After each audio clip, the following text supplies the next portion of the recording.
Manang mainit na balita mula sa mundo ng politika, isang malaking controversy ang muling lumutang sa administrasyon ni President Cotin ng Norte Jr. matapos ang isang matinding pahayag na nag-uugnay sa isang malapit na kasamahan ni First Lady Lizata Nasmangs umano'y may kinalaman sa iligal na pulburon. Ang nasabing kasabwat ni First Lady Lizata Nasmangs ay pinaghihinala ang protektor ng mga sindikato ng droga sa bansa. Ayon sa mga ulat, ang mataas na opisyal ng gobyerno na itinago ang pangalan ay iniimbestigahan ngayon ng mga otoridad matapos ang mga aligasyong nagsasabing siya ay may kaugnayan sa mga operasyon ng iligal na pulburon sa bansa. Ang First Lady Lizata Nasmangs na kilala sa kanyang mga proyektong pangkalusugan at edukasyon ay iniiwasang magkomento ukol dito, subalit ayon sa ilang source, siya raw ay naguguluhan sa mga paratang laban sa kanyang kasabwat. Samantala, sinabi ni President Cotin ng Norte Jr. na hindi siya magdadalawang isip na magsagawa ng masusing investigasyon at tiyak na hindi makakalusot ang mga miyembro ng anumang sindikato ng droga sa ilalim ng kanyang administrasyon. Inatasan niya ang mga ahensya ng gobyerno tulad ng PIDEA at NBI na inimbestigahan ang mga aligasyong ito ng mabilis at tapat. Sa ngayon, patuloy na binabantayan ng sitwasyon at nagbigay ng pahayag ang mga Malacanang na mananatili silang nakatutok sa paglaban sa iligal na droga sa bansa. Asahan na lamang natin ng karagdagang mga detalye mula sa mga otoridad. At yan nga mabalita ang ating pagkakatutukan, at kung bago ka pa lamang sa aking channel ay huwag kakalimutang mag-like, share and subscribe para updated ka sa aming mga bagong balita dito sa Tatak Pinas.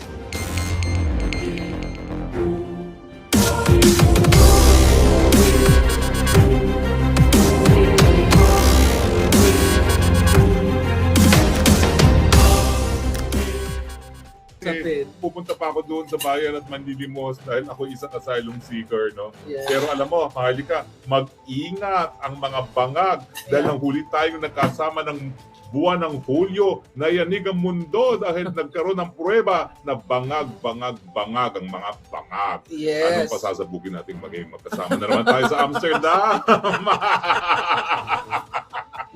Nung last time na yanig sila, kala nyo ha, wala kami ebidensya na bangag kayo ha. Hoy, ang sasabihin ko pa sa inyo, 3 verification meron kami. Kaya yung mga kasinungalingan na sinasabi ng mga ahente-ahente nyo na wala namang alam, wala po yan sinabi sa mga high-tech verification na ginawa ng mga Amerikano at iba pang mga lahi, no? 3 verification po yan. Yes. Kaya nga, mag-isip kayo ano na naman ang mangyayari sa inyong magkasama na naman ang Maharlika at si Spokes Harry, di ba? Correct. Mayanig na kayo dahil malapit nang matapos ang iyong mga panahon at ang mga Pilipino gising na sa katotohanan na kinakailangan ng tunay na pagbabago na imposible habang nandiyan ang mga bangag. Di ba? Correct. Dahil ngayon talaga grabe yung Spokes, yung reaksyon ng ating mga taong bayan sa buong mundo. Imagine nyo yung hindi masyadong mapolitika, nagsilabasan sa kanilang mga bahay para talagang magprotesta at ipakita ang pagmamahal kay Pangulong Duterte at syempre sa bayan. Kasi alam mo, hindi na si Duterte naging issue eh. Correct. Nung sinurrender nila sa dayuhan ang isang dating presidente para sa di umanong mga kasalanan na ginawa sa Pilipinas. Bakit? Tayo ba'y walang gumaganang hukuman? Tayo ba'y nasa ilalim pa ng mga kaputian para kinakailangan na dayuhan na maghusga? So parang nagkaisang bayan, hindi lang dahil sa kulay politika. Kung ano man ang kulay mo, basta ikaw Pilipino, dapat magalit ka sa ginawa nila. Pinakidnap ang isang presidente at dinala sa isang dayuhang lugar na dapat hukom na Pilipino ang naghuhusga. Yes, kaya naman talagang ang mga Pilipino all over the world ay nandito sa the Netherlands. Kahapon talagang may mga nasalubong ako, Spokes. Galing kami dun sa Tulips Garden from Ireland, and kanina sa amin kung saan kami nakastay, galing ng LA. Shout out kay Ma'am Tina na nakasabay namin sa breakfast. And yung mga taga Germany, talagang nakasabay din namin. Talagang sila ay kumikilos. Talagang nagsi-speak up day. Kaya naman natatakot ang mga bangag ngayon, lalong nagbabangag. At ngayon, bispiras ng birthday ni Presidente Duterte. Anong gusto ni Presidente Duterte? Mag-speak out ang lahat. Huwag kayong matakot kahit kanino dyan. Sa NBI, sa kapulisan, huwag kayong matakot. Karapatan nating mag-speak out. At habang tayo tinatakot at sinusupil ang pananalita, lalo natin silang bingihin sa ating pagsisigaw hanggang wala na silang marinig dahil sira-sira na kanilang mga eardrum sa ating panawagan. Ayaw namin sa bangag. ang sarap talaga pag asylum seeker ka na hindi ka na mahahabol. Nek nyo, hindi na ako mahahabol. Kaya ngayon, bangag, di ba? Yes.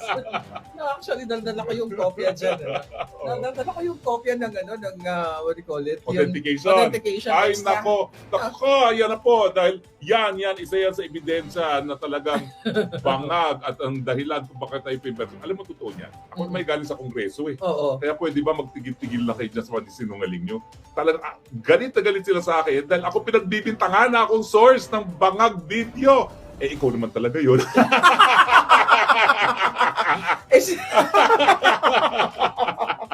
Oh my God. Pero mo, ikaw nag-source, akong ginipit, palibasa, hindi ko nila mahabol. Well, meron na po akong insurance against deportation, hindi na ako mahahabol. Correct. Speaking of that insurance, folks, kumusta naman ang proseso sa iyong pag-apply nga ng asylum? Kasi maaring yung mga kababayan, mga ibang, sa Pilipinas na nagsisik or naghahanap sila ng mga bansa na pwede nilang pag-apply ng asylum, makabigay tayo ng impormasyon. Well, Ano alam ba mo, naging steps mo? Alam mo, hindi ko akalain. Okay. Kasi sabi nila, wala naman daw kulong. Totoo, walang kulong. Kaya lang, pupunta ka dun sa lugar na 3 hours away from Dahig, tapos yung kanyang facility, walang bus, walang mapuntahan. Ang pinakamayapit na bayan ay 20 kilometers away. Kung ikay magta-taxi, 80 euros each way. At wala namang bus talaga. Ang supermarket, 45 minutes ang lakad. So in effect, hindi ka nga nakakulong, wala ka namang mapuntahan. Mabuti na lang ako'y rinescue ng ating mga kababayan, no? mga super BFF natin, at kumuha ng Airbnb, at matapos na ako'y 3 araw na matulog dun sa asylum center na yon, yun nga, sinusundo, hinahatid ako, kumakain ng Filipino food, at nandun tayo Diba? sa Airbnb na tutulog. Pero alam mo, well, talaga may problema tayo sa Pilipinas dahil bagag ang presidente natin. No? Pero yung mga nandoon, 80% ng mga nandoon, at there are about 36,000 every year na asylum seekers sa Netherlands, galing sa Africa, nakasakay sa inflatable boats. Oh my God. At ako'y nahabag dun sa kwento na unang-una, minamit ako na mag-ina, nakasling yung kanyang anak na bata. Siya'y galing nga sa isang inflatable boat, nanggaling sila sa Greece, naglakad all the way sa Netherlands. Pero ang sa pinakanahahabag ako, 15-year-old na taga-Africa din, 8 sila na nagbayad doon sa inflatable boat, namatay lahat ng pamilya niya, nag-iisa na siya.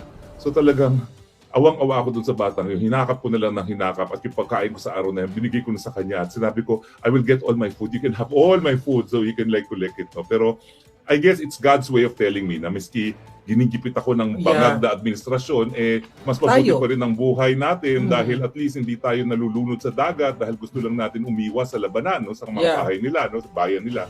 Kasi, nako, binabangag na tayo. Oo, binabangag tayo ni bangag. Anyway, go. kasi ang asylum ngayon, hindi lang doon sa pagtaka sa political persecution, yung mga umaalis din sa mga lugar na mayroong labanan na nangyayari. Teka muna, so lahat mga nakasama mo, majority ba sa kanila politically persecution Hindi. yung mga cases? Majority tumataka sa labanan, mga Africans, mga Syrians, mga Afghans. Yung naging roommate ko doon ng 2 araw, 15 years old siya, mag-isa siyang lumuwas ng Europa, no? Dahil nga pilit siyang rin-recruit ng mga Taliban, no? At saka iba yung pananampalataya sa Islam, yung kalaban ng Taliban, no? At dahil gusto iiwas ng pamilya niya yung roommate ko sa pagiging Taliban, pinadala nila lahat ng ipon, pinadala nila. Nakakalungkot doon, 10 years ago na siya dumating ng Sweden, hindi siya nabigyan ng asylum dahil lang kwento doon is yung una, in-age test siya, 3 months older daw siya, pero 15 years old and 3 months. So, hindi nabigyan. Tapos 2021, nag-apply na naman siya, tinanggap ang totoong edad niya, hindi naman tinanggap na siya tumataka sa mga Taliban. So ngayon, itong nakakatawang kwento.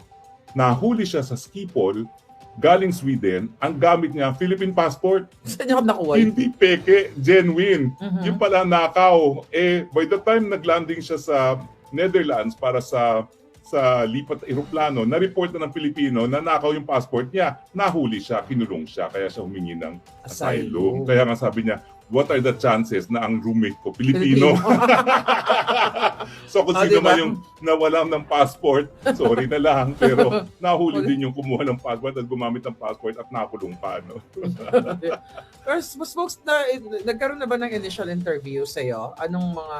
Well, nagkaroon na ng interview dyan. Ang susunod Okay. na interview, matagal pa. Sabi nila, 6 to 66 weeks. No? Pero importante kasi, yung pag-apply mo, You're meron ka already ng protected. protection na hindi ka na ma-deport doon sa bansa na tinakasan mo, no? O sa Pilipinas. So kahit ano pang gawin nila, mag-red notice pa sila, mag-extradition pa sila, wala na silang magagawa hanggang hindi matapos yung aking application. 1 year and a half ang kanyang duration bago mali matapos mo, yan, no? Mali mo, wala na siya Ay, mga nako, weeks from now. Sana nga next month wala na no? Malay ko ba kapag next month wala na, di uwi na ako, no? Hindi ko naman ang asylum kung wala na dyan, no? Ang mga nang aapi, no?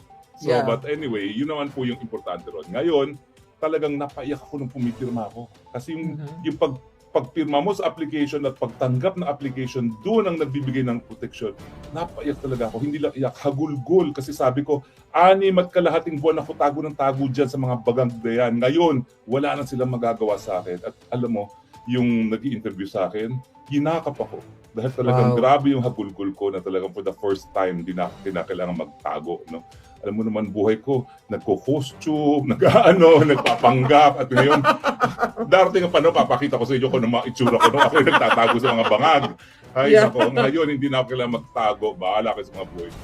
Yeah. So, na ako, may karapatan na ako bilang asylum seeker. Yes. So, ano ba yung mga balita dun sa Pilipinas? Kasi, balita from your friends, talagang, alam ko naman na hinahunting tayo pareho, hindi lang ikaw.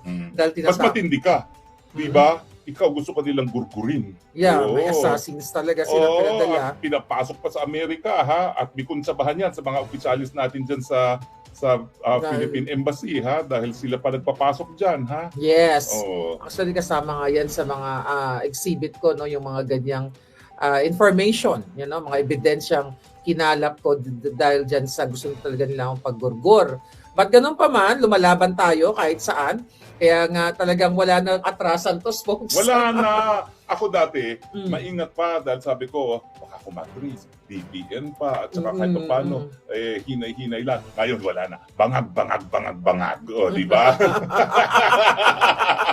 Kaya naman magurgur tayong dalawa dahil ako ang pasimuno ng mga kabangagan. Hindi, meron tayong mga Dutch na magpoprotekta sa atin dito, di ba? Yes. Hindi sila po pwede rito. Dahil dito walang diktadurya, dito walang panunupil ng karapatan. Kahit araw-araw tayong mag-rally doon sa place of detention ni Presidente, wala silang magawa. Kahit araw-araw tayo magsigaw ng bangag, wala silang magagawa. Dahil pag sila sinupil tayo, merong European Court of Human Rights. Lagot sila doon. Diba? Yes, mananagot talaga sila. Pero folks, ano yung mga na-realize mo or natutunan mo during that 6 months na nagtatago tayo, kasama na ako dyan, tayong dalawa, no? Na sa mga kabangagan ng gobyerno ni Marcos Jr. Well, una talagang gusto ko maibalik sana yung panahon na bakit ba ako nagpabudol dito sa bagag na ito. No? Talagang sinabi ko, ako, mayroon din akong ama. Ang ama ko may mga pagkakasala. Bakit ako magbabayad ng sala ng ama ko? Pero siya hindi na natin naisip na for instance, sa pagnanakaw, nakinabang din siya. Yes. Dahil syempre, nabuhay siya na para siyang prinsipe na hindi siya nakakasakit ng pagkagutom, hindi nagtatrabaho, walang tinapos sa na pag-aaral, and yet limpak-limpak ka sa lapi niya, no? Papulburon lang. Papulburon lang, no? So parang hindi totoo yun. Nasasabihin natin na palibasa anak siya, hindi niya kasalanan. At saka, yun nga nakinabang sa pera ng bayan. Nagkamali talaga tayo doon. Sumunod ako kay Inday Sara, kaya pikit mata. Sabi ko naman, baka nga babaguhin ang kasaysayan ng Pilipinas, hindi pala mas malala. Kasi pero you'll never know, baka may purpose ang lahat ng ito. Well, ang purpose wag na natin silang payagan. Pagbayagan. Wag na bumalik kung mawawala, wag na magbabalik, at wag na magpa-budol muli. Yes. Talagang ang kanilang mga ginagawa sa bayan, genetic, yung pagnanakaw, yung pagiging diktador, nasa dugo na sila. Nasa dugo na nila yan. Wala na yan, hindi na magbabago yan. Anong nakikita mo dito na ang dramatization ni Amy Marcos na tinanggal na siya doon sa alyansa ng mga bangag, kesyo hindi na mention yung name niya doon sa last nilang sortie. at itong si Amy parang may eksena na pinagkaroon nga ng hearing dito sa Foreign Relations Committee na kung saan parang isang banda yung mga iba gustong papaniwalain na parang more on for PRRD itong si Amy Marcos. Kasi ako, I don't buy that. That's BS. Kasi alam ko for sure na itong si Amy, di ba, talagang hindi niya booking na yung kapatid niya ay bangag. Kasi kung I don't know, kung matatandaan mo, last year ay nangako yan siya through dun sa common friend natin na magsasalita na si Amy Marcos, sasabihin niya sa taong bayan at saka sa kanyang kapatid na si Bangag na mag-rehab ka na muna, magpahinga ka na muna, hindi yan maganda sa taong bayan. Kaya, sasabihin na daw ni Amy Marcos yung totoo na addictus yung kanyang kapatid. So, anong point mo ngayon sa nangyayari ngayon na spokes na mga drama ni Amy? Well, alam mo to, ako talaga gusto kong paniwalaan si Amy. Mm-hmm. Alam ko, nagtatatalo pa tayo ng mga panahon na yon. No? Pero Yeah. sabi ko is, kung talaga namang gusto niyang ang kanyang kapatid, di matagal na niyang tinalikuran si Inday Sara. Mm-mm. At naalala ko pa nga yung nagpunta kami dun sa bahay ni Ivy, kung saan nagpunta rin si Bibi Sara isang araw matapos siya magbitil sa DepEd. Meron lang kami pag-uusapan, singin si Amy. No? So talagang, ako talaga, nabola din. Kaya lang, naging malinaw sa akin nung nagkaroon ng rally ang alyansa sa Ilocos Norte at pilit pa niyang pinuntahan yung kanyang kapatid para itaas ang kamay niya. Yeah. Talagang yun, talagang malinaw na talagang gusto lang niya mamangka sa dalawang ilog. Anong nangyari? Number 18 siya ngayon. Kung siya ay naging consistent sa mulat mula at sinabi niya na talaga na paninindigan ko ang mga Duterte dahil hinayaan naman yung nilang magkaroon ng mapayapang libingan ng kanyang ama, siguro nasa number 5 siya dahil si Bongo na loyal kay Duterte, ayun, number 2, number 1, di ba? Mm-hmm. Pero namangka siya sa dalawang ilog. Ngayon, hindi na siya makabawi at ilang buwan na lang, ilang linggo na lang, eleksyon na. Number 18 na siya. Hindi ko naman alam kung talagang ito namang si Bibi Sara, kung magpapabudol muli. Di ba? I don't think so. Hindi na. Ang tingin Hindi ko, na mapapabudol si Inday. Kasi ilang beses naman sinabi ni Bibi Sara na never again to the Marcos, di ba? Ilang beses naman niya sinabi yan Hindi naman sinabi niya yan. Sinabi naman talaga niya yan. No? Pero sa akin, nangihinayang ako kay Ivy. Kasi ang feeling ko naman, may punto talaga na talagang may utang na loob kay Presidente Duterte. Kasi yung pinakiusap naman niya yung libing ng tatay niya, talaga namang siya yung tagalakad kay PRRD, no? Pero yun nga, dapat naging consistent na lang siya. Dahil kita mo ang Duterte youth ngayon, nangakalampag sa party list, no? Si Bongo, number 1. Kung di siya namangka sa ulo, baka nasa top 3 siya ngayon, di ba? Namangka siya, ayun ang nangyari. Kaya talagang dapat hindi na magtiwala. Never again sa mga Marcos. Oo nga, diba? At saka, dahil nga sa mga pinagagawa ng Marcos ngayon, sino ba naman boboto pa sa Marcos, no? Ay, naku, sabi ko nga sa iyo pati nga dyan sa congressional race, no? Kung meron lang sanang tumakbo laban kay Sandro, baka matalo pa si Sandro sa Ilocos Norte mismo, Yeah. Diba? Kasi kitang-kita naman ngayon kung ano yung ginagawa nila. Bago tayo dun sa birthday, no, na Bisperas na ngayon nag-celebrate kami, actually palangga, but tomorrow, ang dami talagang for sure na ngayon pa lang nagbabiyahe na papunta dito. Anong mo, Spokes, yung opinion mo dito sa ginagawa ng TRICOM sa patuloy na pagigipit sa ating mga kapwa critics or vloggers dyan sa Pilipinas? Ay, nakakalungkot po talaga yan. Dahil, ayaw ko sana magsalita rito dahil ako tumatay yung abogado nila sa Korte Suprema. Pero ulitin ko lang kung ano sinabi ng Korte Suprema. Napaka-importante ng malayang pananalita sa demokrasya na ang pinagbabawal ay hindi lang yung actual na panunupil. Yung kahit ano na maging dahilan para mag-alinlangan ang mamamayan na panindigan ang karapatan ng malayang pananalita, yan ay pinagbabawal. At alam naman natin kung anong plano talaga ng TRICOM na yan. No? Talagang ginagantihan sila dahil binabanatan sila ng mga vloggers at talagang nag-aantay lang sila ng pagkakataon para ipakulong. Yan ang katotohanan. Ngayon, minabaso ako na meron palang pinakulong na naman na isa na parang hindi natin alam Yung isang, yung mayor ng Bawan na aking kaibigan na kalaban ni Luis Tro kasi yung Bawan nasa distrito ni Luis Tro at matalik na kaibigan yon ng kalaban ni Luis Tro. Nagkaroon ng investigasyon, indefinite detention ang ginawa. Oh my God. Indefinite detention. Kaibigan ko yun kasi diver kasi ako Kaya, although ang naging mayor doon yung asawa ni Luis Tron, no? Alam mo, sasabihin ko sa iyo, ha? dahil malapit sa akin yung asawa ni Luistro na yan, dahil ako nga ay diver, Oh. yung kongresista yan, ako pa ang nagturo sa kanya kung anong ginagawa ng mga kongresista. Yung kauna-unahang infrastructure project niya na malakihan, ako pa nagpapirma kay Tambaluslos. Kaya nga nasyak ako sa pagdagagawa. Tumawag sa akin yung mayor na papahingi ng tawad. Anong sabi ko? I cannot accept that. Mhm. I cannot accept that. Anong klaseng tao kayo na tinulungan ko kayo, tapos unang-una kayo ng api sa akin? Anong Yeah. klaseng tao kayo? So kayo dyan sa distrito ni Luistro, yan bang gusto nyo maging kongresista? Walang utang na loob? Talaga naman. Tapos ngayon, dahil hindi niya makuha yung mayor ng Bawan, pinakulong sa kongreso. Yeah. Hindi natin nalalaman yan, ha? Pero pinakulong na Pinakulong. yan dahil isa sa pinakamalaking munisipyo doon sa distrito ni Luistro, ang Bawan. At hindi niya Yeah. namata. Ayan, At go ahead. hindi niya kakampi yung mayor na yon. Pero mayor, ako matagal mo na akong kakampi. Yan, binobroadcast ko sa buong daigdig ko anong pang-aapi na ginawa Dolor. sa'yo. Si Dolor, Si si Ryan Mayor Dolor. Dolor. Mayor Dolor, Ayan siya. kaibigan kita. Ay, naku, nasa likod mo po ako. Talagang napakasama ng iyong kalaban. Hindi lumalaban ng patas. Pinakulong ka para hindi ka makampanya Yeah. dun sa kalaban ng si Luistro na si Abu. Kaya kayong mga nasa distrito ng Luistro, Abu tayo, Abu, at isuka ang Luistro. Walang kwentang tao po talaga yan. Kasi sabi dito, Bakit mo? Ako nagturo sa kanya. walang Kung utang na paano loob. maging kongresista, anong gagawin para sa mga proyekto niya. And yet, siya yung unang-unang nagwalang niya sa akin. Ay, traidor nga. Manang-mana Traidor, kay tapos ngayon, itong si Dolor, pinakulong pa. Di umano dahil daw sa korupsyon.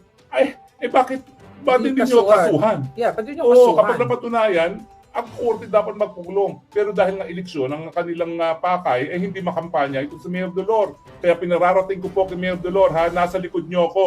At ang mga botante dyan sa distrito na kung saan kabahagyang Bawan, wag na wag nyo pong iboboto ang mga ingrato, ang mga traidor, at ang mga takot sa taong bayan, sa mandato ng taong bayan na dinadala sa pangangapi para sila ay manalo. Yeah, kasi wala naman siyang kaso na na-charge siya or whatever. Wala, parang ako lang Convicted din siya, yan. parang ikaw. Parang ako lang din yan Oo. dahil talagang gusto nilang patahimikin ako.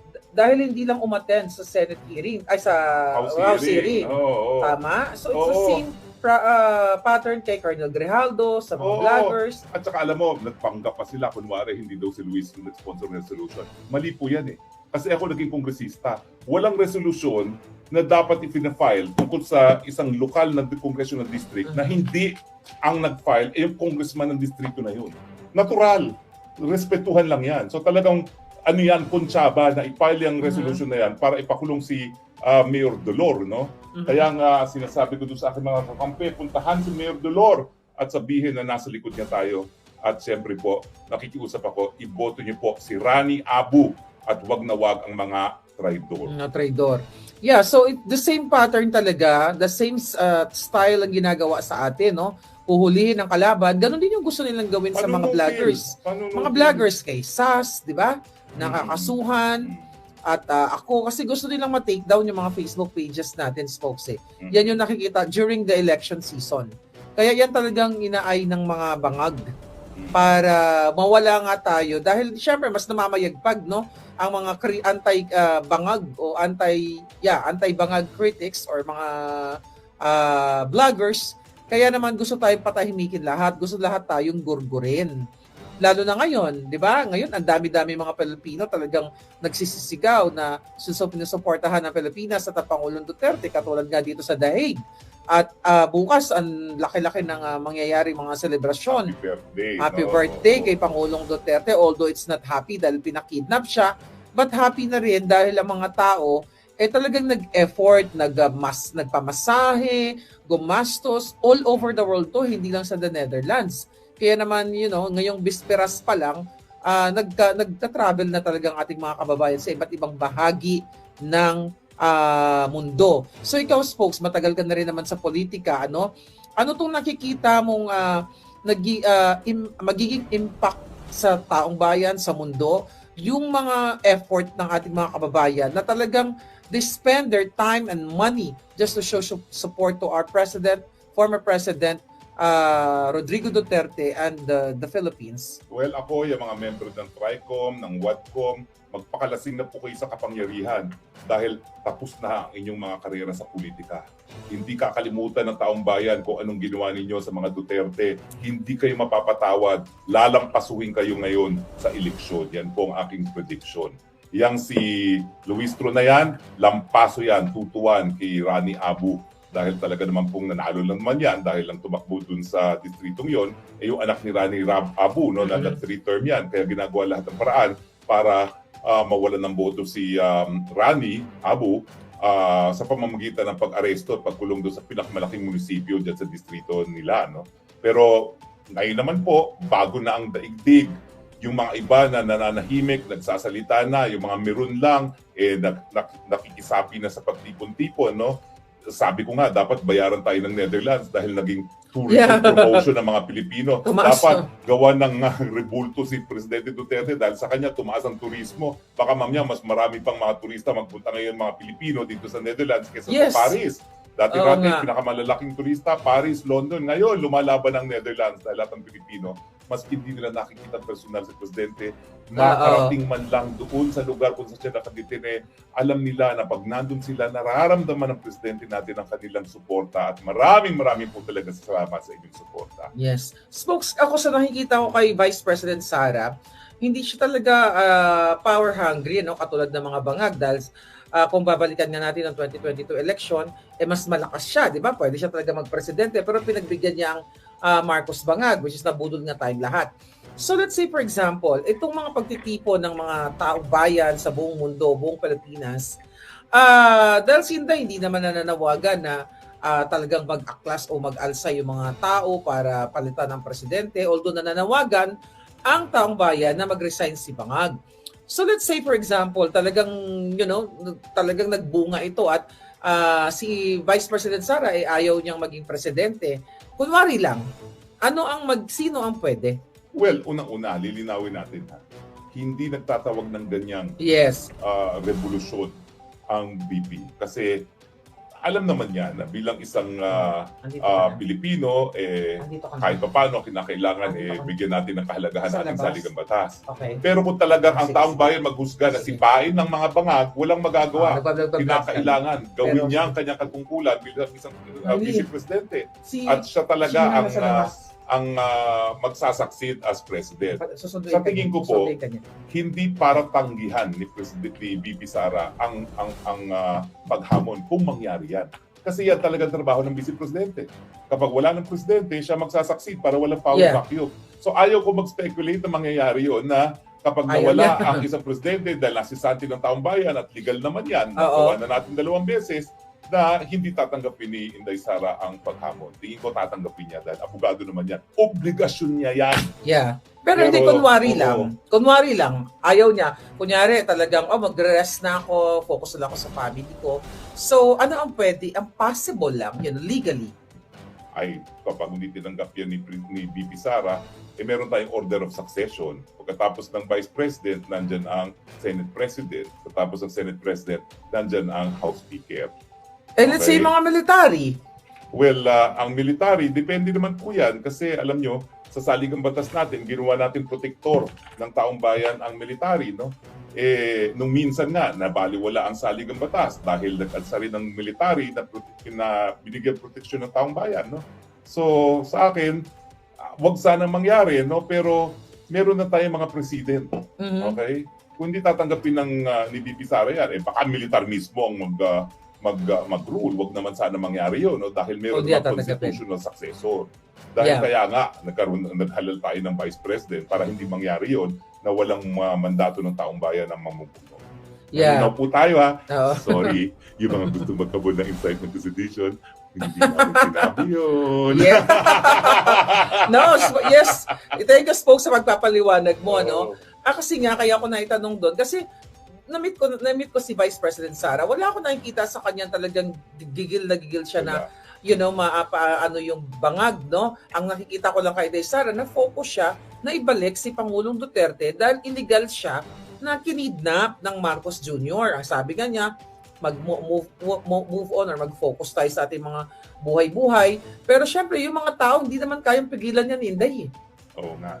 Well, ako Yeah? nga, humahanga ako sa kanya na habang iba ay talagang naglalaway sa kapangyarihan, siya parang ayaw na niya, parang gusto na lang niya manahimik. Pero Yeah. sinasabi rin nga niya, pinasok ko ito. In fact, sinabi niya yan sa tatay niya kasi nung minsan, pinaparesign siya ni PRRD, hindi lang as Deputy Secretary, kundi as Vice President din. Oh, wow. Ang sabi, ewan ko kung nasabi ko na sa inyo to ha, pero ang sabi niya, di ba tinuruan mo kami na kapag kami nanumpa sa katungkulan, na gagawin namin ang katungkulan namin, lalong-lalo na kapag kami hinalo ng bayan, gagampanan namin yun. Bakit ako mag-resign as Vice President? Hinalala ko ng taong bayan para dyan. True. Pero ngayon talaga nakikita ko na napakahirap ng lagay ni Titi Sara dahil in the first place, ayaw naman niya ito talaga. Man-file na nga siya na ang tatakbuhan lang niya mayor, nabudol ng isa. Nabudol ng bangag. Nabudol ng isa na kailangan tumakbo siya. Otherwise, hindi niya matatalo yung taga Bicol, no? Totoo naman dahil kung hindi siya tumakbo, baka Leni Robredo ang presidente ngayon at hindi Marcos Jr., no? Yeah. So, mahirap ng lagay niya na talagang ayaw naman niya, nabudo lang siya, tapos ngayon, meron pang issue na baka naman naglalaway sa posisyon kaya nangyayari ito. Hindi po. Ang mga pangyayari po ngayon ay dahil galit ang taong bayan. Manhid na talaga kayo na hopeless na pagkamanhid kung hindi niyo po nararamdaman ang galit ng taong bayan. Yes, kaya naman talagang ang taong bayan ang kikilos. Hindi natin kailangan kumilos actually. Dahil taong bayan, ang talagang nagpapahiwatig na sukang-suka na sila sa gobyernong Bangag. Pero kung Tekes folks, ang tanong ko sa iyo, I don't know kung nakatanggap ka ng mga emails at mag-ingat ka kasi kami ni SAS may natanggap kami na email which is video message na kesyo ito daw ang mga kapulisan ay gusto ng sukang-suka na sa gobyerno ni Bangag. So it's like an inciting to sedition video na pino-forward sa amin para i-share namin, ang tawagan namin ni SAS dyan, is the name fake news. Ikaw ba, pag ikaw ay matapang na tao na may panindigan para sa bayan, magko-cover ka ba ng mukha? Correct. At sabihin mong At saka bakit ka dakdak ng dakdak? Kung gusto mong mag-revolusyon, di lumabas mag-revolusyon ka. Bakit siya mapapasok kay SAS o kay Marley? Bakit papabroadcast mo pa sa Bunjakan? Hello, masyado ka namang publicity hungry. I know, kaya mag-ingat kayo mga Walang palangga. exciting to sedition dyan. Sinasabi nga namin, uloy, binubola nyo kami dahil gusto nyo i-broadcast namin para madimanda kami ng inciting to sedition. Sorry, alam namin ang batas. Yes, tsaka sinasabi kasi ni NBI Director Santiago na hinahanda na nila, nagbi-build na sila ng mga cases laban sa atin at sa mga vloggers. So ano naman yung nakikita mong message sa taong bayan na ultimong mga kritiko, ordinary citizen, ordinary Filipinos from all over the world na talagang hahantingin ng gobyerno ni Bangag, mag-post-post lang tayo? Alam niyo po, kapag alam na ng gobyerno na talagang nawala na ang suporta ng taong bayan, wala na silang gagawin kundi gagamitin ng dahas at pananakot. So habang nananakot po sila, yan ay pruweba na alam nila na wala na silang suporta ng taong bayan. So patuloy lang po tayo. Shout out day para sa birthday ni PRRD. At bingihin natin sila sa ating shout out day. Let us paint the world green. Yes. Green is the color of the day. Yes, actually may mga dumating tayong mga bisita ngayon mula sa ngayon kapapasok na Ireland, Belgium at kung saan-saan pa. Isa tayong paboritong bisita na kakarating. Pero mamaya yun, mamaya. Surprise natin yun. Mamaya magba-vlog ulit tayo. Manginginig ang mga bangag sa ating bisita ngayong gabi. Oo. Correct. So, alas 6 na pala, no? So, sabi natin 6:30 yung press con natin. But anyway, folks, ano yung ni-expect mong mangyayari bukas sa karawan ni Pangulong Duterte, not only in The Hague, but to the whole wide world? Alam mo, sa buong mundo, magtitipon-tipon ng taong bayan. Magtitipon-tipon sila dahil pagdiriwang ang kaarawan, magtitipon-tipon sila dahil sila'y Pilipino na naninindigan na mali ang kidnapping, mali ang pagsusurrender ng isang Pilipino sa mga dayuhan, mali na pinagbibintangan ang pinakamamahal na presidente ng Pilipinas sa kasaysayan natin. Yeah. Message mo sa naghahunting sa'yo. Come and get me. Come and get Come and get us. Yeah. Grabe, talagang mga kababayan, nakakatuwa, ano? Sabihin nyo na ako anong flight nyo, sunduin ko pa kayo sa airport. Masundan kayo this folks. Susunduin namin kayo. Oo nga. Oo. At saka, hello, you're looking for us. We're here. We're here. Magkape-kape pa tayo, di ba? So, anyway, folks, talagang sabi ko nga, itong laban natin, very historical ito eh. Dahil parang after nung Marcos Sr., although yung mga dilawan na talagang inaapi din, mga kritiko. Pero ito, worst talaga tong Marcos Bangag eh.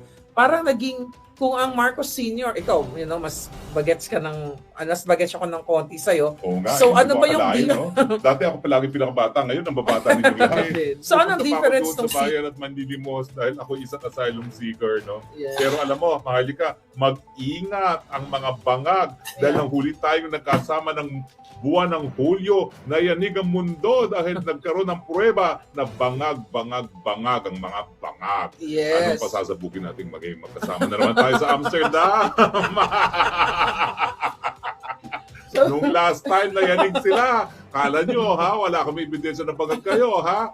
Hoy, ang sasabihin ko pa sa inyo, 3 verification meron kami. Kaya yung mga kasinungalingan na sinasabi ng mga ahente-ahente nyo na wala namang alam, wala po yan sinabi sa mga high-tech verification na ginawa ng mga Amerikano at iba pang mga lahi, no? 3 verification po yan. Yes. Kaya nga, mag-isip kayo ano na naman ang mangyayari sa inyong magkasama na naman ang Maharlika at si Spokes Harry, di ba? Correct. Mayanig na kayo dahil malapit nang matapos ang iyong mga panahon at ang mga Pilipino gising na sa katotohanan na kinakailangan ng tunay na pagbabago na imposible habang nandiyan ang mga bangag. O, di ba? Correct. Dahil ngayon talaga grabe yung Spokes, yung reaksyon ng ating mga taong bayan sa buong mundo. Imagine nyo yung hindi masyadong mapolitika, nagsilabasan sa kanilang mga bahay para talagang magprotesta at ipakita ang pagmamahal kay Pangulong Duterte at syempre sa bayan. Kasi alam mo, hindi lang si Duterte nag-i-issue eh. Correct. Nung sinurrender nila sa dayuhan ang isang dating presidente para sa di umanong mga kasalanan na ginawa sa Pilipinas. Bakit? Tayo ba'y walang gumaganang hukuman? Tayo ba'y nasa ilalim pa ng mga kaputian para kinakailangan na dayuhan na maghusga? So parang nagkaisang bayan, hindi lang dahil sa kulay politika. Kung ano man ang kulay mo, basta ikaw Pilipino, dapat magalit ka sa ginawa nila. Pinakidnap ang isang presidente at dinala sa isang dayuhang lugar na dapat hukom na Pilipino ang naghuhusga. Yes, kaya naman talagang ang mga Pilipino all over the world ay nandito sa the Netherlands. Kahapon talagang may mga nasalubong ako, Spokes. Galing kami dun sa Tulips Garden from Ireland, and kanina sa amin kung saan kami nakastay, galing ng LA. Shout out kay Ma'am Tina na nakasabay namin sa breakfast, and yung mga taga Germany talagang nakasabay din namin. Talagang sila ay kumikilos. Talagang nagsi-speak up day. Kaya naman natatakot ang mga bangag ngayon, lalong nagbabangag. At ngayon, bispiras ng birthday ni Presidente Duterte. Anong gusto ni Presidente Duterte?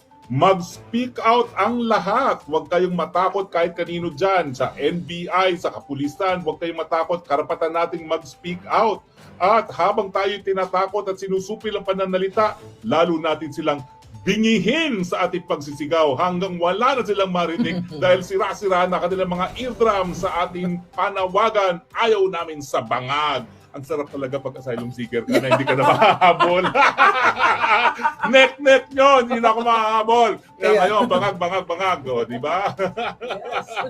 No, actually, daldala ko yung kopya dyan. Daldala ko yung kopya ng, what do you call it? Authentication. Authentication. Ay, extra. nako, yan na po. Dahil yan, isa yan sa ebidensya na talagang bangag at ang dahilan kung bakit tayo pimperso. Alam mo, totoo niyan. Ako may galing sa Kongreso eh. Oo. Kaya pwede ba magtigil-tigil na kayo dyan sa mga sinungaling nyo? Talagang galit na galit sila sa akin dahil ako pinagbibintangan na akong source ng bangag video. Eh, ikaw naman talaga yun.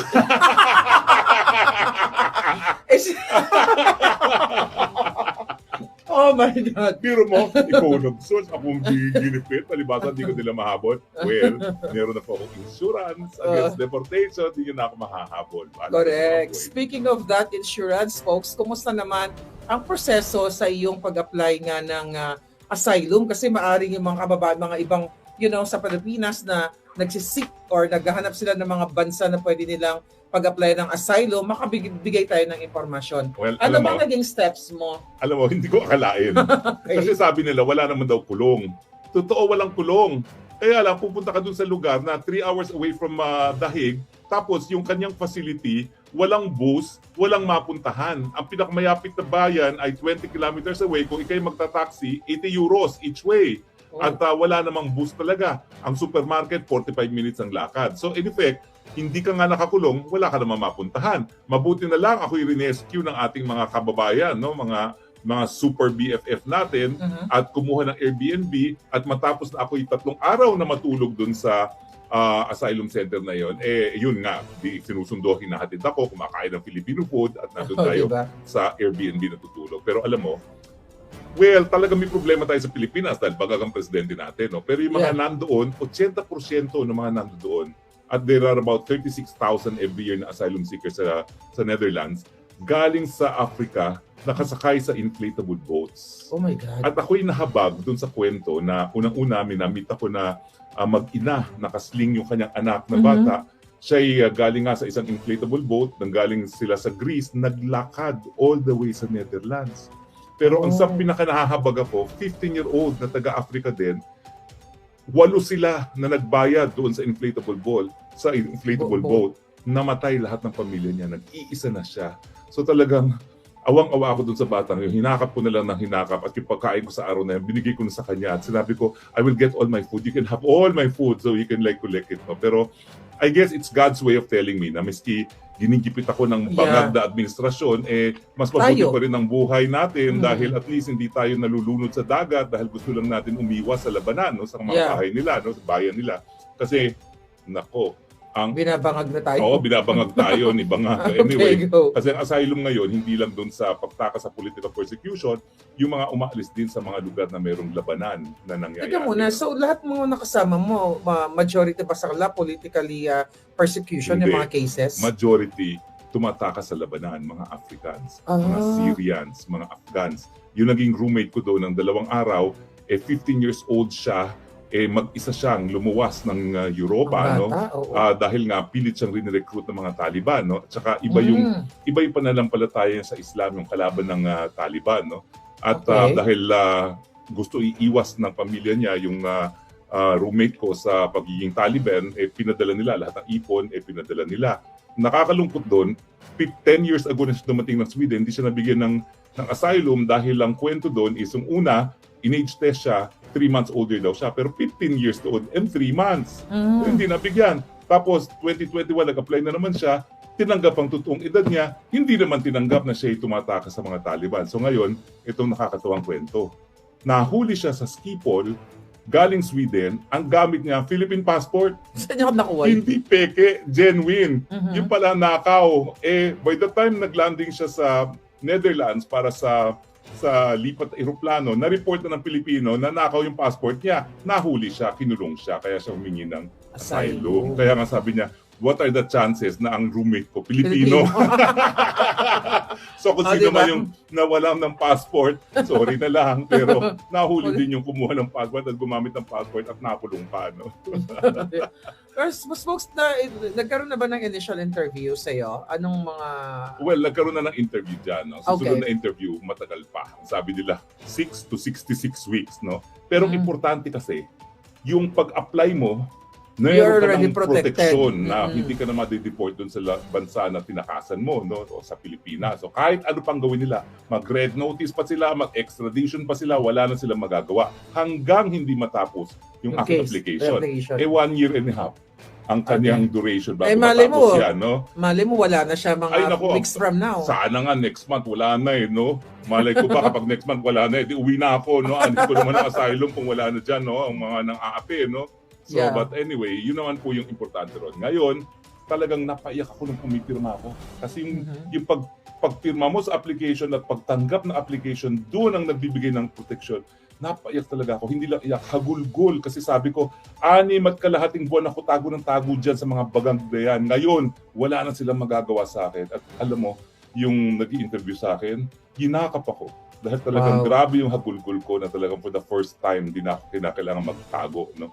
Alam mo naman, buhay ko, nagko-costume, nagpapanggap. At ngayon, darating ang panahon, papakita ko sa inyo kung ano mga itsura ko nung ako yung nagtatago sa mga bangag. Ay, ako, ngayon hindi na ako kailangan magtago. Bahala kayo sa mga buhay ninyo. Nandito na ako, may karapatan na ako bilang asylum seeker. Yes. So, ano ba yung mga balita dun sa Pilipinas? Kasi, balita from your friends, talagang, alam ko naman na hinahunting tayo pareho, hindi lang ikaw. Dahil Mas matindi ka. Di ba? Ikaw gusto ka nilang gurgurin. Yeah, may assassins talaga sila pinadala. At pinapasok pa sa Amerika, ha? At may konsabahan yan sa mga opisyalis natin dyan sa Philippine Embassy, ha? Dahil sila pa nagpapasok dyan, ha? Yes. Actually, kasama nga yan sa mga exhibit ko, no? Yung mga ganyang information, mga ebidensyang kinalap ko dahil dyan sa gusto talaga nila akong paggurgur. But ganun pa man, lumalaban tayo kahit saan. Kaya nga talagang wala nang atrasan to, folks. Wala na. Ako dati, maingat pa dahil sabi ko, baka ako matris, DPN pa, at saka kahit paano, hinay-hinay lang. Ngayon, wala na. Bangag. O, di ba?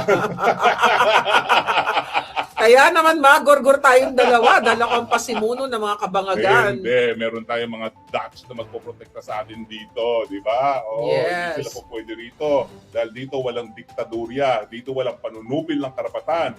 Kahit araw-araw tayong mag-rally doon sa place of detention ni Presidente, wala silang magawa. Kahit araw-araw tayo magsigaw ng bangag, wala silang magagawa. Dahil pag sila sinupil tayo, merong European Court of Human Rights. Lagot sila to. Diba? Yes, mananagot talaga sila. Pero folks, ano yung mga na-realize mo or natutunan mo during that 6 months na nagtatago tayo, kasama na ako dyan, tayong dalawa, no?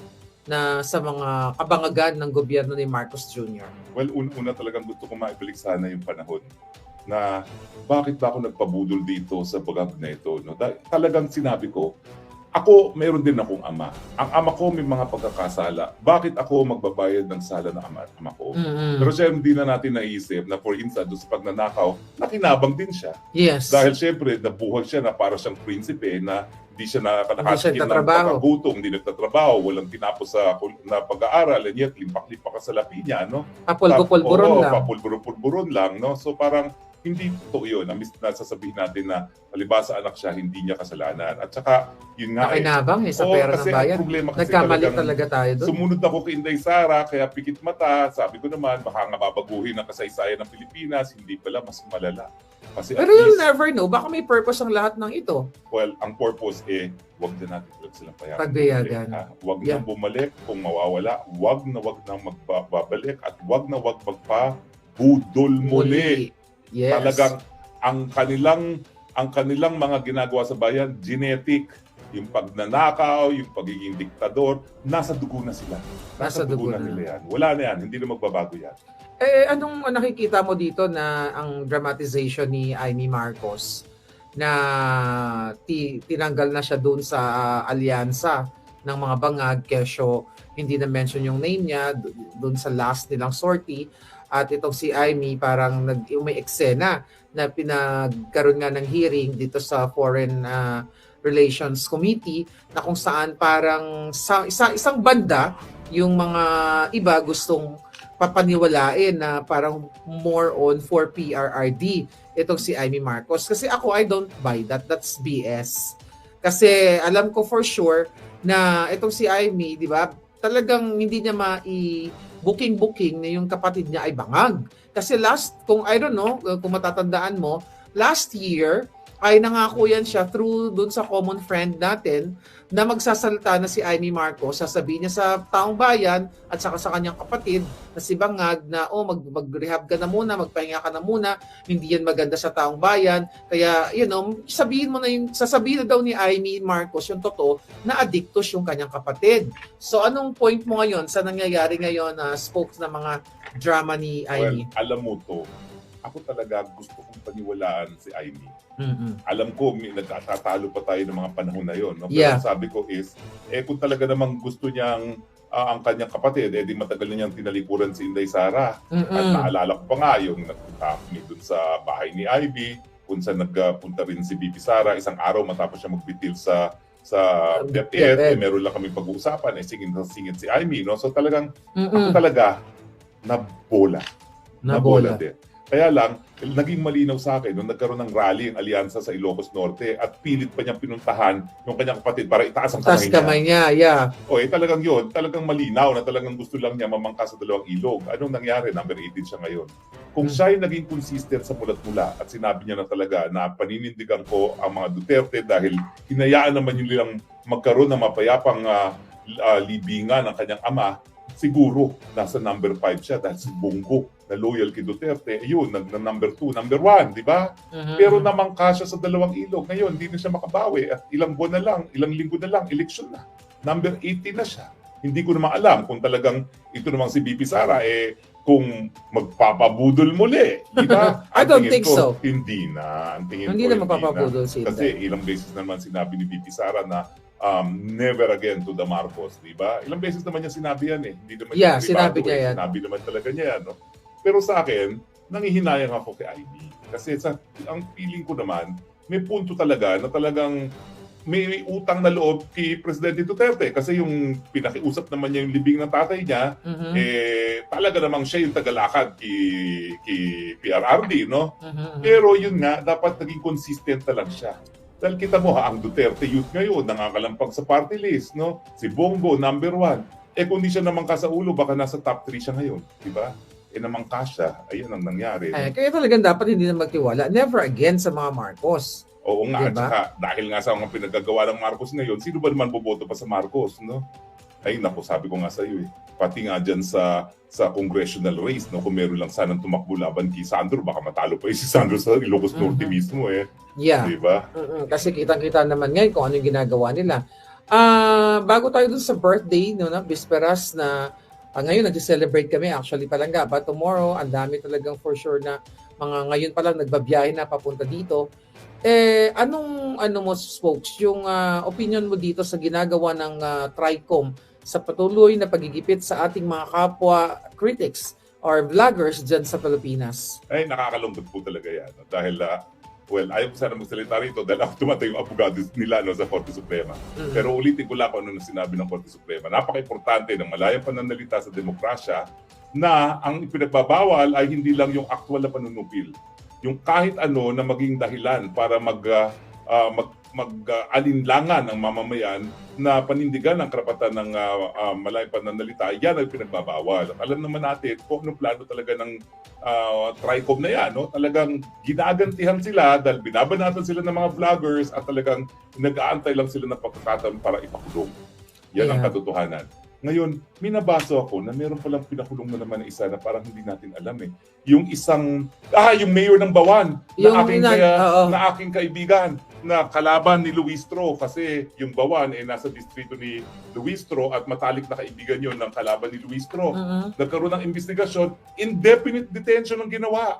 Oh my God. Indefinite detention. Kaibigan ko yun kasi diver kasi ako Kaya, although ang naging mayor doon yung asawa ni Luis Tro, no? Alam mo, sasabihin ko sa iyo dahil malapit sa akin yung asawa ni Luis Tro na yan, dahil ako nga ay diver, yung kongresista yan, ako pa ang nagturo sa kanya kung anong ginagawa ng mga kongresista. Yung kauna-unahang infrastructure project niya na malakihan, ako pa nagpapirma kay Tambaluslos.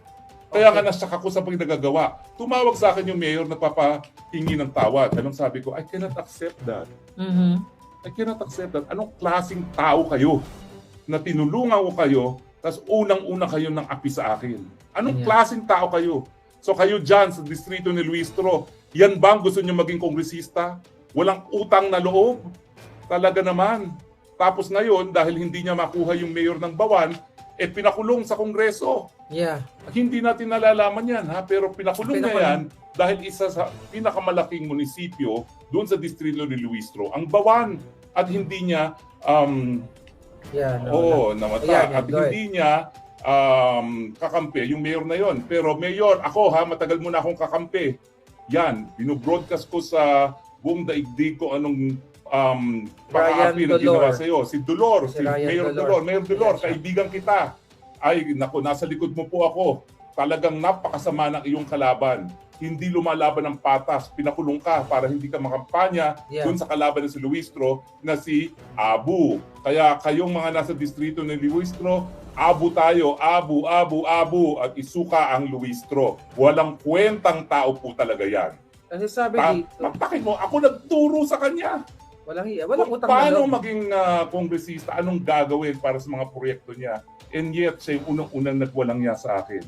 Ay, traidor nga. Manang-manang Traidor, kaibahan. tapos ngayon, itong si Dolor, pinakulong pa. Di umano dahil daw sa korupsyon. Ay, bakit hindi niyo kasuhan? Yeah, pati nyo Oo, kasuhan. kapag napatunayan, ang korte dapat magpulong. Pero dahil nga eleksyon, ang kanilang pakay, hindi makampanya itong si Mayor Dolor. Kaya pinararating ko po kay Mayor Dolor, ha, nasa likod niyo ako. At ang mga botante dyan sa distrito na kung saan kabahagyang bawan, wag niyo po iboboto ang mga ingrato, ang mga traidor, at ang mga takot sa taong bayan, sa mandato ng taong bayan na dinadala sa pangangapi para sila ay manalo. Yeah, kasi wala naman siyang kaso na na-charge siya or whatever. Wala, parang ako lang din yan. Siya, parang ikaw. Parang ako lang din yan dahil talagang gusto nilang patahimikin ako.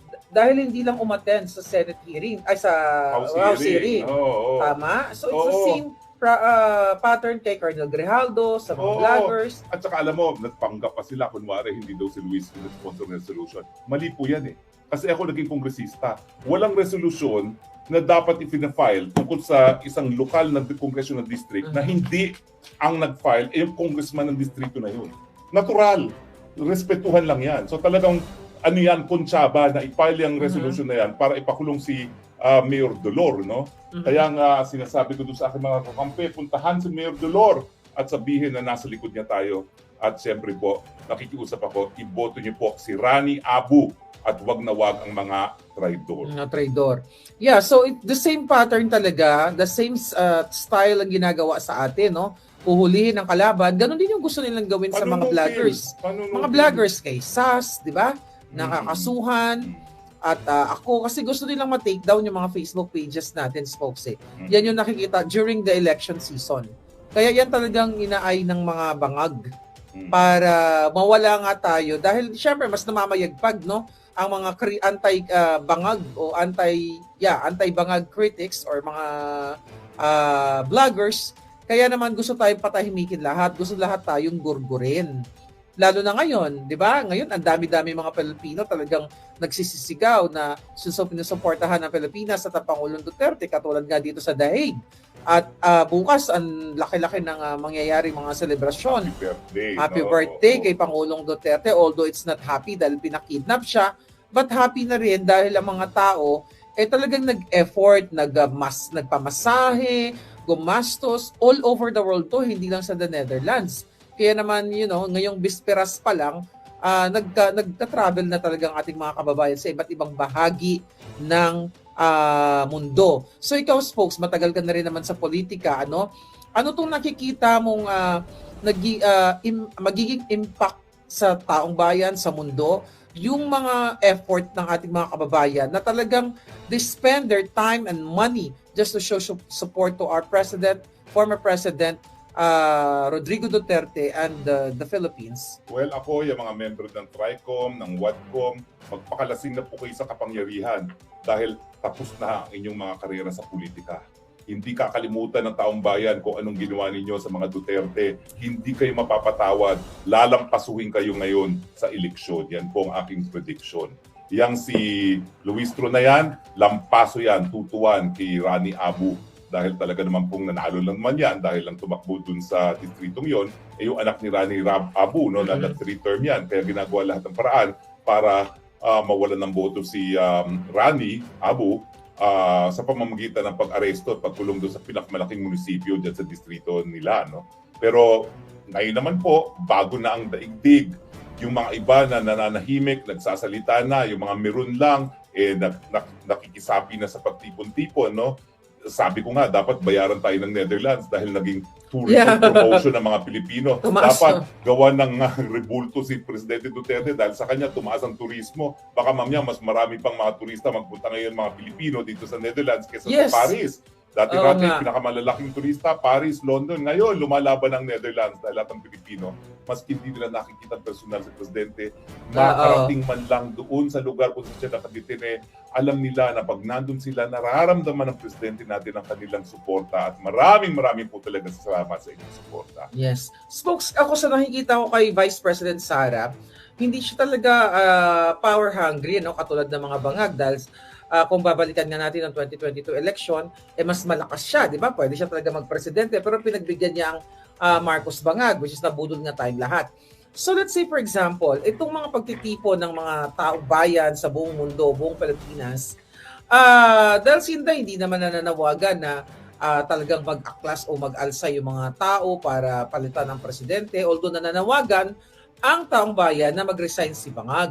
So let's say for example, talagang talagang nagbunga ito at si Vice President Sara ay ayaw niyang maging presidente.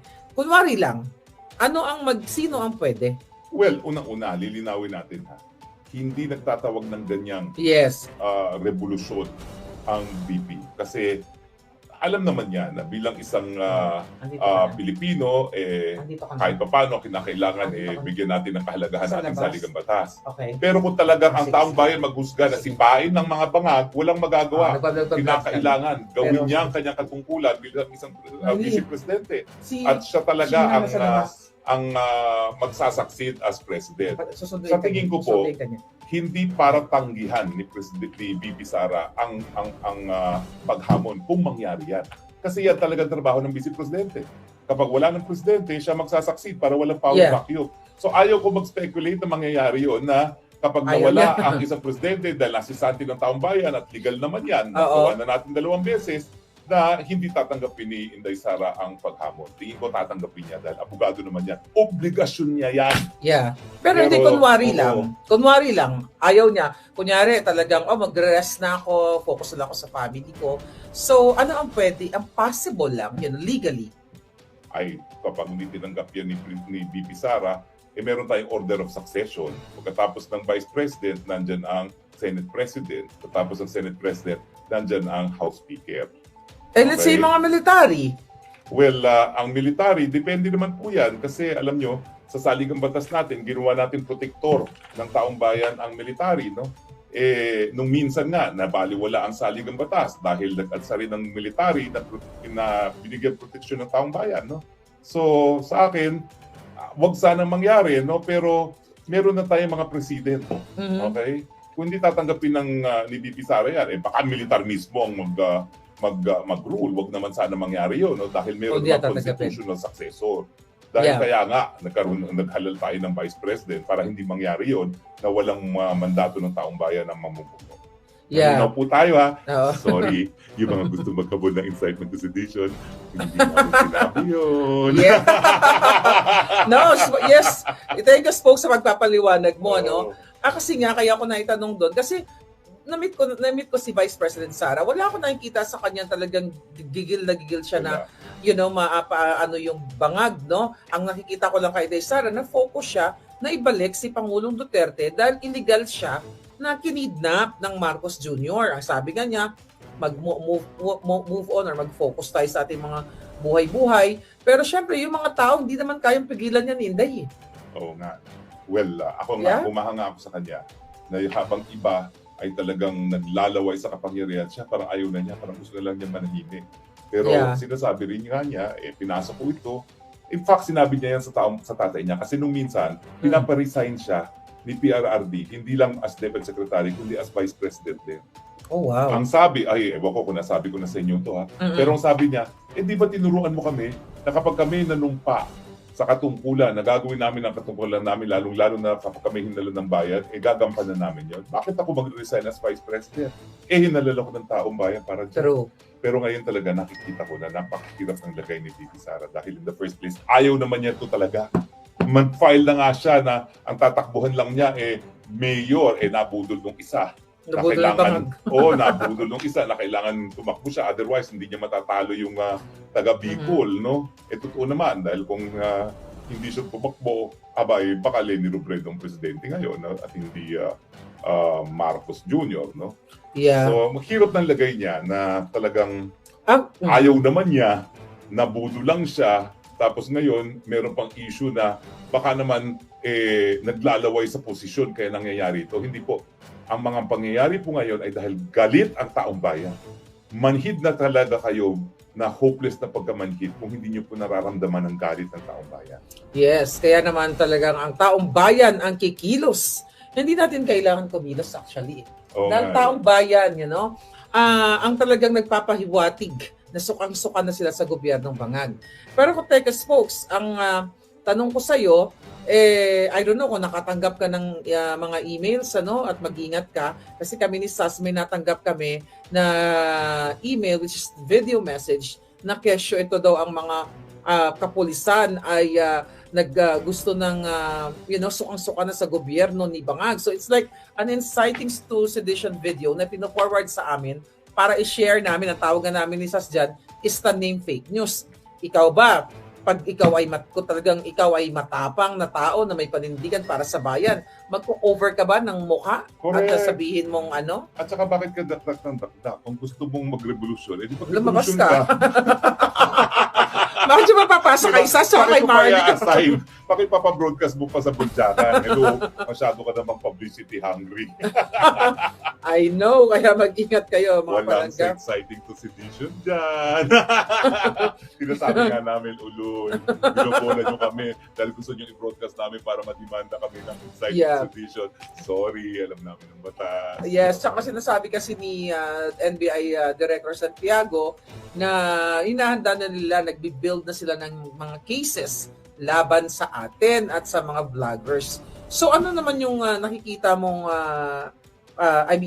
message sa taong bayan na ultimong mga kritiko, ordinary citizen, ordinary Filipinos from all over the world na talagang hahantingin ng gobyerno ni Bangag, mag-post-post lang tayo? Alam niyo po, kapag alam na ng gobyerno na talagang nawala na ang suporta ng taong bayan, wala na silang gagawin kundi gagamitin ng dahas at pananakot. So habang nananakot po sila, yan ay pruweba na alam nila na wala na silang suporta ng taong bayan. So patuloy lang po tayo. Shout out day para sa birthday ni PRRD. At bingihin natin sila sa ating shout out day. Let us paint the world green. Yes. Green is the color of the day. Yes, actually may mga dumating tayong mga bisita ngayon mula sa ngayon kapapasok na Ireland, Belgium at kung saan-saan pa. Isa tayong paboritong bisita na kakarating. Pero mamaya yun, mamaya. Surprise natin yun. Mamaya magbablog ulit tayo. Manginginig ang mga bangag sa ating bisita ngayong gabi. Oo. Correct. So, alas 6 na pala, no? So, sabi natin 6:30 yung press con natin. But anyway, folks, ano yung ni-expect mo mangyayari bukas sa karawan ni Pangulong Duterte, not only in The Hague, but to the whole wide world? Alam mo, sa buong mundo, magtitipon-tipon ng taong bayan. Magtitipon-tipon sila dahil pagdiriwang ang kaarawan, magtitipon-tipon sila dahil sila Pilipino na naninindigan na mali ang kidnapping, mali ang pagsusurrender ng isang Pilipino sa mga dayuhan, mali na pinagbibitangan ang pinakamamahal na presidente ng Pilipinas sa kasaysayan natin. Yeah. Message mo sa naghahunting sa'yo? Come and get me. Come and get us. Yeah. Grabe, talagang mga kababayan, nakakatuwa, Sabihin nyo na ako anong flight nyo, sunduin ko pa kayo sa airport. Sunduin kayo this folks. Susunduin namin kayo. Oo nga. Hello, you're looking for us. We're here. We're here. Magkape-kape pa tayo, di ba? So, anyway, folks, talagang sabi ko nga, itong laban natin, very historical ito Dahil parang after nung Marcos Sr., although yung mga dilawan na talagang inaapi din, mga kritiko, pero ito worst talaga itong Marcos Bangag Parang naging, kung ang Marcos Sr., ikaw, mas bagets ka mas bagets ako ng konti sa'yo.